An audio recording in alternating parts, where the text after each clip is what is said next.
en la información de arte y cultura, un día como hoy, pero hace 50 años, se dio a conocer por primera vez uno de los temas considerados como un himno de los Beatles. La canción All You Need Is Love formó parte del evento Our World, que fue la primera transmisión de televisión por satélite ante más de 20 países y alcanzó una audiencia de 350 millones de personas.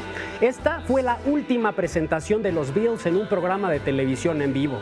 Durante la transmisión estuvieron rodeados por 13 integrantes de orquesta, así como por amigos e invitados de la industria como Mick Jagger y Keith Richards de The Rolling Stones, Eric Clapton, Keith Moon, Pattie Boyd y Jane Asher, entre otros.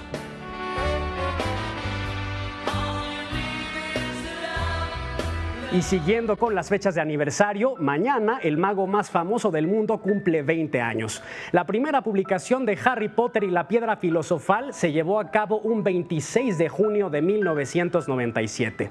La autora J.K. Rowling fue rechazada de diversas editoriales hasta que finalmente el sello Bloomsbury decidió publicarla con solo 500 ejemplares, mismos que hoy están valuados hasta en $50,000. Desde entonces se han vendido 450 millones de ejemplares traducidos a 77 idiomas. Se han hecho 9 exitosas películas, incluyendo un spin-off, una obra teatral en el West End de Londres y próximamente en Broadway. El pasado 17 de junio, la escritora fue nombrada compañera de honor por la reina Isabel II de Inglaterra, reconocimiento por una importante contribución al mundo de las artes, las ciencias, la medicina o el gobierno.